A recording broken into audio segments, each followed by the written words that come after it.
Setelah mengembara di tengah hutan selama berhari-hari, kamu kehausan, kelaparan, dan mulai ngantuk. Suara hewan malam bikin kamu gelisah dan gak bisa tidur. Semua yang ada di sekitarmu lembab dan kamu mulai kedinginan. Harapanmu semakin pupus, tapi kamu harus terus berjalan menembus semak belukar. Tiba-tiba ekor matamu menangkap objek yang bergerak-gerak di balik pohon. Apaan tuh? Beruang? Macan kumbang? Serigala? Jangan sampai deh kamu ketemu sama hewan ini. Dan ternyata dugaanmu keliru. Ini adalah robot penyelamat yang lagi jadi perbincangan hangat di TV-TV. Beberapa robot lain mulai bermunculan di tanah lapang. Bentuknya mirip laba-laba seukuran anjing. Makanya robot ini bisa manjat pohon dan mencapai puncak gunung. Bahkan tubuhnya bisa bertahan saat jatuh dari ketinggian, berhadapan dengan hewan liar, api maupun air. Laba-laba mekanik ini berhasil mendeteksimu berkat sensor gerak dan citra thermal modernnya. Beginilah bentuk robot di masa depan. Dan ini robot di zaman now. Kenalan dulu yuk sama bantal robot lembut yang punya ekor.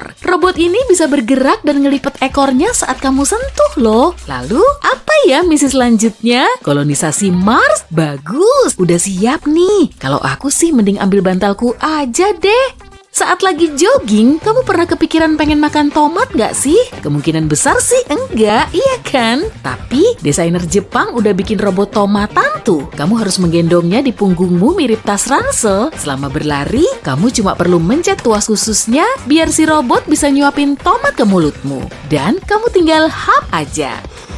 Pada pertengahan abad ke-20, ahli kimia William Larson dan Anthony Finelli mencetuskan ide ban tubeless. Ban ini bisa dicat dengan warna merah, kuning, atau hijau dan bentuknya semi-transparan. Para ahli juga memasang 18 bola lampu di dalamnya. Kreator ban ini yakin kalau publik pasti akan menyukai ide mereka. Plusnya lagi, warna bannya bisa dipasin sama warna pakaian si pengendara. Tapi ban bercahaya ini nggak pernah dijual ke pasaran. Rupanya memang cantik, tapi sama sekali nggak praktis. Kalau kamu suka banget bawa smartphone saat mandi, temuan ini pasti cocok deh buat kamu. Ada stylus yang bisa nempel ke hidungmu dan kamu bisa memakainya untuk nyentuh layar saat jarimu masih basah. Sang penemu mengklaim kalau gadget ini bisa bikin kita lebih produktif. Pakai stylus saat mandi emang bisa bikin ponselmu tetap kering, tapi lehermu bisa encok kan? Gimana kalau kamu juga beli pengoles mentega dalam kemasan stick lamp kayak gini? Dengan pengoles ini, sarapan rotimu akan cepat tersaji. Praktis banget kan? Tapi sebaiknya jangan sampai ketuker sama stick lamp yang asli ya. Wah, pelembab bibir rasa daging bisa jadi pelengkap yang mantul tuh. Produk ini udah dijual di internet loh. Bisa kebayang nggak tuh saat kamu ngolesin bibirmu dengan bacon goreng kayak gini sebelum jalan-jalan santuy? Jujur deh, aku kok kurang tertarik ya. Tapi kembali ke selera masing-masing sih. Nah, ada juga nih instruksi tentang cara bikin alat transportasi unik sepanjang sejarah manusia. Langkah pertama, taruh sejumlah rel di atas tanah. Langkah kedua, taruh treadmill di atasnya. Dan langkah ketiga, naikin kudanya di atas treadmill biar bisa berlari. Moda transportasi nyeleneh ini beneran dibuat pada tahun 1850 dan dinamai sebagai impulsoria. Aneh bin ajaibnya, alat ini bisa berjalan. Lokomotifnya bisa bergerak dengan kecepatan 11 km per jam sambil menarik 20 gerbong. Kayaknya lebih praktis pakai kereta mesin uap aja deh.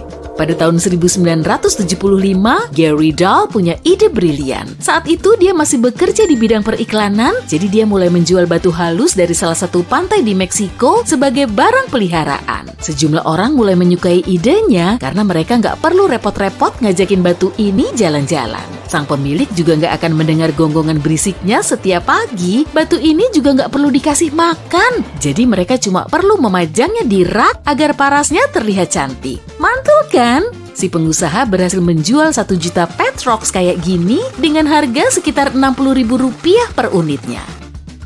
Di abad ke-21, batu ini diberi kabel USB dan kita perlu menghubungkannya ke komputer. Lalu, nggak ada perubahan tuh. Nah, para teknisi Juicero memang punya banyak ide nyeleneh. Mesin ini dipakai untuk memeras jus dari kemasannya. Mereka berencana menjual alat ini dengan harga sekitar Rp6 juta per unitnya. Para insinyur juga telah menggelontorkan dana sekitar Rp1,75 miliar dan akhirnya mereka sadar kalau kita bisa langsung menggunakan kedua tangan tanpa bantuan alat ini. Cuma bedanya kita perlu wifi untuk mengoperasikan alat ini. Pisang termasuk buah yang lezat dan gampang didapat. Berkat kulitnya yang padat, buah ini nggak akan koyak saat dibawa. Tapi bagi sebagian orang, perlindungan alami ternyata masih kurang. Mereka kurang menyukai bercak coklat pada kulit pisang yang kuning mulus. Nah, penemuan terpenting di abad ke-21 ini memang khusus diperuntukkan bagi mereka. Ini dia, koper pisang. Wadah ini akan melindungi pisang dari bahaya yang mengintai kapanpun dan dimanapun. Gimana sih caramu bikin anak bulmu balas budi atas makanan yang udah kamu kasihin? Suruh si Meong bersih-bersih rumah aja saat kamu lagi pergi. Ada loh insinyur asal Jepang yang sudah bikin sandal duster buat kucing. Saat berjalan di atas lantai, kucingmu juga akan ngebersihin rumahmu dari debu. Tapi kayaknya si Anabul nggak akan terima deh kalau diperlakukan kayak gini.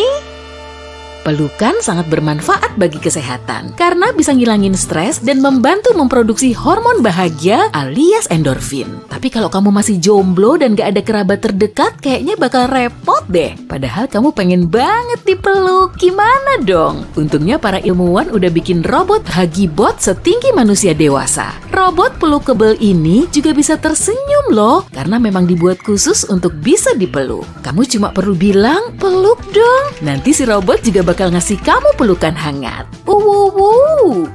Kalau mau olahraga, enaknya sih sepedaan aja ya kan? Kendaraan ini bisa membantu kita membakar kalori tanpa perlu capek-capek seperti maraton. Mungkin karena itulah para kreator fleece mulai terinspirasi. Makanya mereka bikin sepeda yang gak punya pedal maupun sadel. Tempelin aja tubuhmu ke kerangka sepeda tadi. Dengan begini, kamu bisa langsung bergerak setengah jalan, setengah lari sambil membawa sepeda.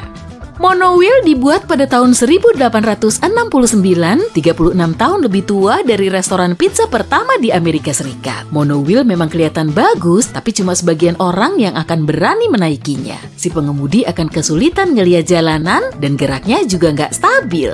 Celana jeans longgar ini menggabungkan fashion dan teknologi karena bagian depannya punya keyboard built-in. Perangkat ini terhubung ke komputer melalui Bluetooth dan gak cuma itu aja, celana jeans ini juga dilengkapi dengan speaker di bagian lutut. Produk ini dijual dengan mouse nirkabel yang terdapat di saku belakang. Pakai celana jeans kayak gini, kayaknya agak ribet deh. Saat kamu duduk di kursi, komputernya bisa langsung rusak karena ternyata semua tombol keyboardnya kepencet sekaligus. Ada info super penting nih buat kamu yang suka camping. Dengerin baik-baik ya. Mulai sekarang, kamu nggak perlu lagi loh menjelajahi hutan sambil menggendong tenda dan ransel berat. Perusahaan desain asal Australia Sibling bisa bikin hidupmu jadi lebih mudah. Mereka mendesain sepatu kets yang diberi kantong untuk naruh tenda wisata. Tapi minusnya, kamu harus menggendong tiang tendanya. Wah, ini nih yang lebih kreatif dari anak kos yang masak makanan pakai setrika dan rice cooker. Pakai knalpot mobil dong. Mantap nggak tuh? Alat ini bernama Core Exhaust Burger Grill. Nah, terlebih dulu, kamu perlu masang alat ini di pipa knalpot mobil. Kemudian taruh peti mentahmu, dan selagi kamu nyetir di jalanan, gas buangnya yang panas bisa dipakai untuk masak. Lalu gimana dengan efeknya bagi kesehatan? Para desainer juga udah mikirin soal ini, makanya kantong tempat makanan yang dimasak benar-benar terpisah. Helm rumah kaca dipatenkan pada tahun 1986 dan saat memasangnya di kepala, kamu akan ngerasain sensasi seperti ngelihat akuarium plastik dengan pepohonan. Dengan begini, kamu bisa menghirup udara segar sembari jalan-jalan santuy di tengah kota. Saat mau ngobrol dengan orang lain, kamu bisa memanfaatkan sistem komunikasi dua arah. Kira-kira di manual instruksinya juga nyebutin nggak ya kalau pemakainya nggak boleh nanam kaktus di dalamnya? Alat ini cocok banget deh dikasihin ke orang-orang yang suka nyari artefak di pantai. Jadi, ada sandal bekas yang diberi detektor logam agar pemakainya bisa berjalan di sepanjang pantai untuk nyari koin di balik pasir.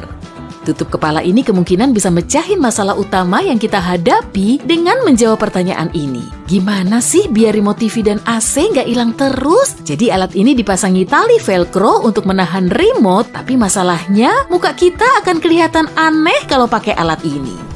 Buat sebagian orang, ngejilatin es krim bisa sangat ngerepotin. Nah, para ahli teknik udah bikin motorized ice cream cone holder khusus buat mereka. Sang kreator mengklaim alat ini bisa bikin lelehan es krim selalu rata karena putarannya terbilang pelan. Selain itu, tanganmu nggak akan kotor oleh es krim yang menetes. Mainan terbaru buat Anabul yang satu ini kelihatan mirip tongkat dan terbuat dari plastik, karet, atau kayu. Tapi kenapa ya para penemunya nggak puas pakai tongkat biasa aja? Lagian si Anabul nggak akan tahu bedanya kan? Pernah nggak sih kamu menemukan sesuatu secara online yang membuatmu berkata, kenapa aku nggak menemukan sesuatu seperti itu ya? Nah, kamu akan melakukannya berkali-kali secara beruntun. Bukankah kursi yang ditemukan seseorang di food court sebuah mall ini adalah hal yang terkeren yang pernah ada?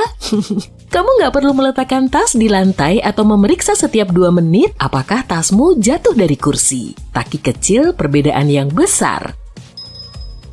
Bisa tebak nggak untuk apa benda-benda logam di sudut tangga ini? Aku juga bingung sih, tapi ternyata itu adalah sudut debu.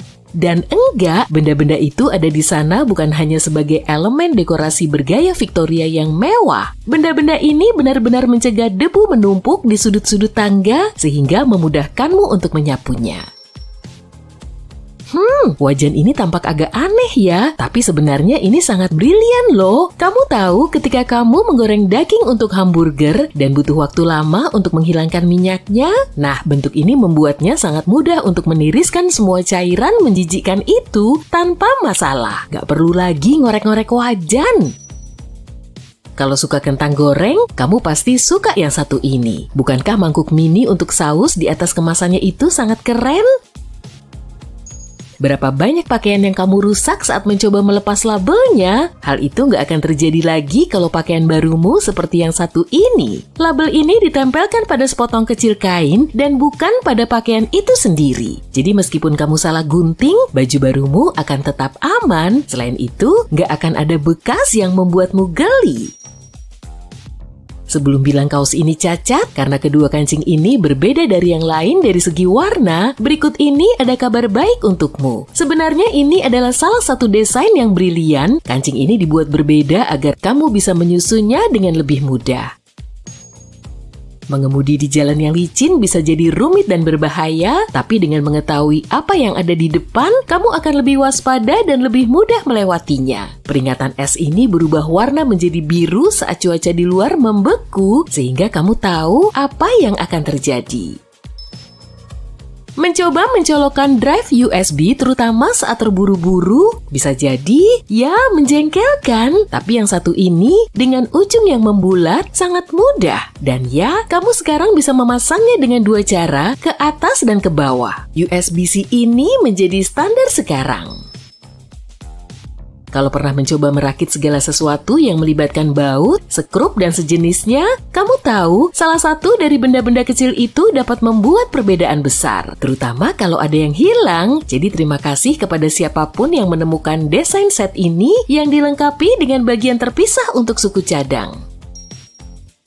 Satu lagi alat bantu untuk DIY atau lebih tepatnya memperbaiki sendiri. Tas O-ring ini dilengkapi dengan timbangan dan kamu bisa mengecek ulang apakah ukurannya sudah tepat. Berapa banyak air yang harus direbus untuk 1 cangkir teh? Kamu nggak perlu memikirkannya asalkan kamu punya ketel ini yang bisa memberitahumu.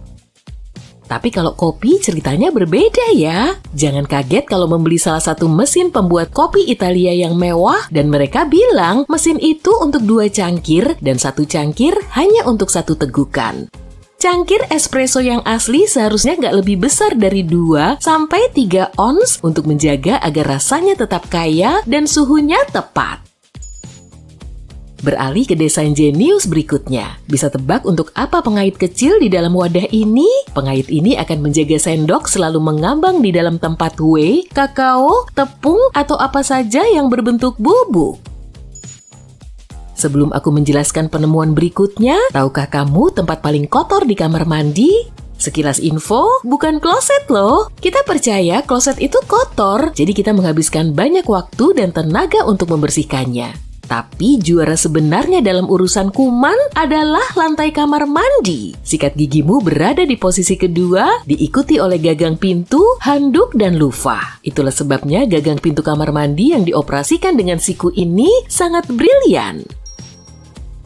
Tanamanmu akan suka yang satu ini, dan itu akan membuat perawatannya lebih menyenangkan. Kaleng penyiraman dan botol semprot, semuanya menjadi satu. Sangat berguna. Alat macam apa ini? Sebuah diskusi online singkat mengatakan alat ini adalah alat hibrida lainnya, kali ini untuk membersihkan jejak jendela. Gunakan bagian hitam sebagai pengikis untuk memindahkan debu, kemudian balikan gadget dan gunakan sikat untuk menyapu debu ke dalam pengki kecil. Aku penasaran, apa ini bisa digunakan pada keyboard laptop? Desain lain yang gak terlalu jelas yang memicu diskusi di internet. Gadget yang bisa menekan ke bawah ini punya sederetan pin dan disertakan dalam sekotak perlengkapan kerajinan tangan. Ada ide? Kalau suka memasang pita pada kado, kamu harus punya alat ini nih. Alat keren ini berfungsi untuk menggulung pita kado. Kamu harus menarik pita ke satu sisi, menjepitnya, lalu menariknya kembali dengan kuat ke arah ujung ekor. Dan voila! Kamu akan mendapatkan pita gulung yang berbeda yang akan membawa pembungkus kadomu lebih keren. Bagaimana dengan yang satu ini? Tabung silikon kecil dengan 2 alat tambahan di sisi-sisinya. Nah, ingat gak saat kamu belajar memegang pensil dan menulis? Pasti akan jauh lebih mudah dengan gadget ini. Ini adalah pemegang silikon yang bisa digunakan untuk belajar memegang pulpen, pensil, gunting, kuas make up, dan mungkin benda-benda lain yang serupa. Selamat berkreasi! Seorang pengguna internet menemukannya di kamar hotel, pasti mereka sempat bingung, tapi untungnya yang lain tahu persis untuk apa kabel telepon aneh dengan bagian plastik di kedua ujungnya ini. Ini adalah kabel penahan 2 sisi untuk remote TV. Kamu bisa menggunakannya di rumah kalau kamu nggak ingin kehilangan remote lagi. Tapi kalau kamu menemukannya di hotel, tampaknya mereka nggak terlalu mempercayai tamu dan nggak ingin kamu menyimpan remote ini sebagai souvenir. Lupakan semua ucapanku sebelumnya ya, mesin masa depan ini adalah favoritku. Karena mesin ini bisa, tada, melipat cucian. Iya, bajumu bisa terlihat serapi saat dibeli. Bisa bayangin tempat yang lebih manis untuk headphone nirkabel? Aku juga nggak bisa. Ada yang masih menggunakan tinta untuk menulis surat yang panjang dan romantis? Jangan lupa memiringkan botol ini saat 3/4-nya sudah kosong ya, dan jangan sampai setetes pun terbuang sia-sia. Sistem kode warna untuk kotak ini pasti akan sangat mempercepat penyortiran dan pengiriman. Tinggal menghafal warna mana yang berarti apa. Sepertinya ada yang mengambil pangsit daging babi dan sayuran dari kotak yang satu ini.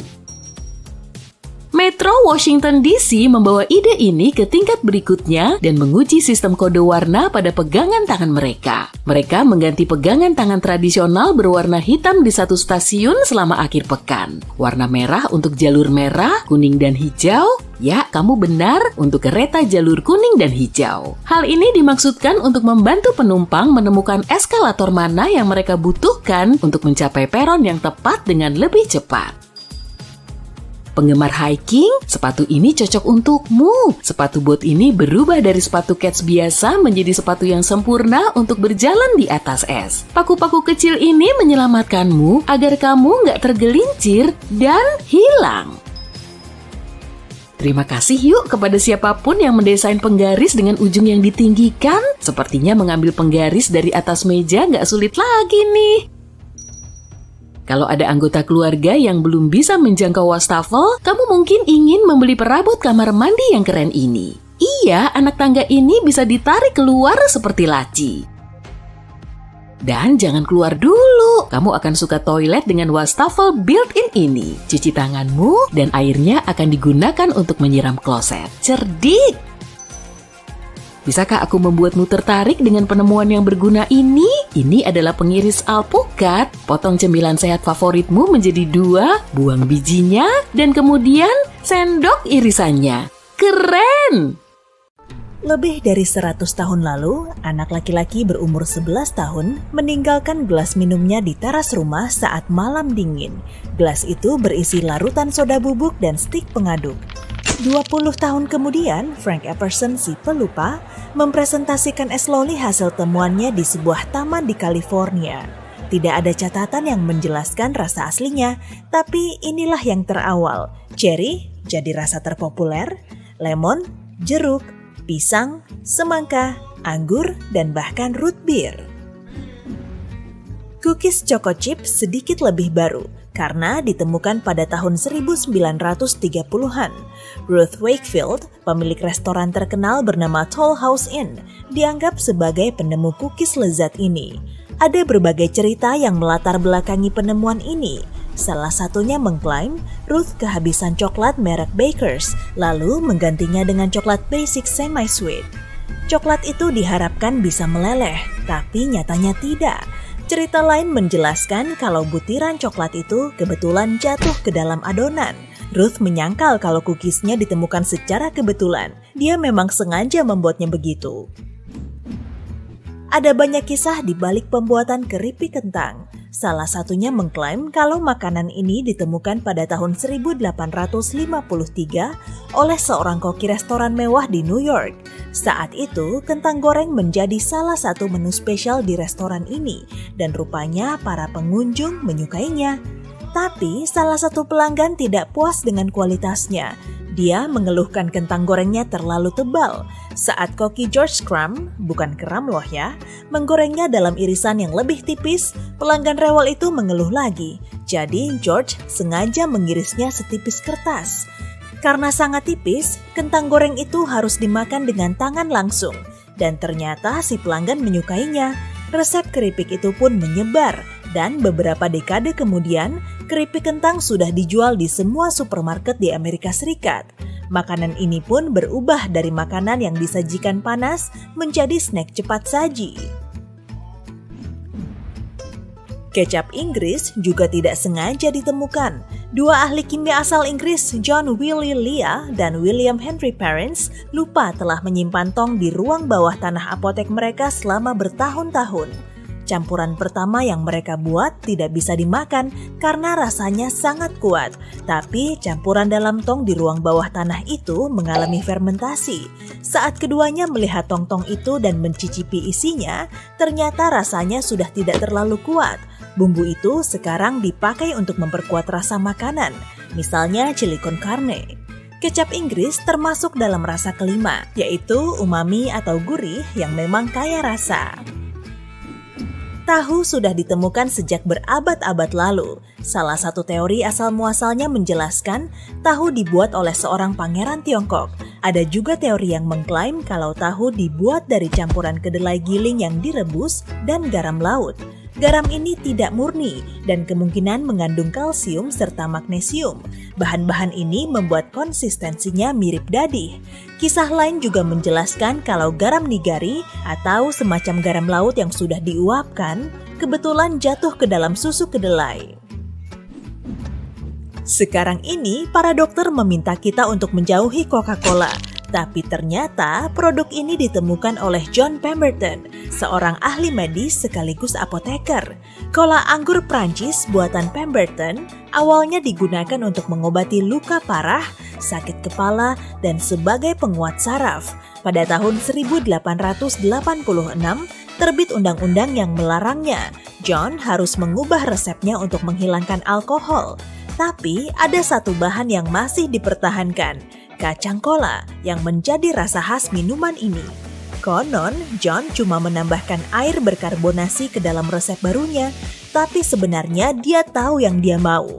Menurutnya, gelembung cocok jadi alternatif alkohol dan berasa lezat. Cola John memang menjadi pendahulu Coke, tapi minuman Coca-Cola yang ada sekarang ini berbeda dari resep aslinya.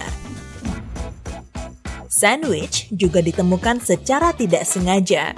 Pada tahun 1700-an, John Montagu, Earl of Sandwich keempat, menyuruh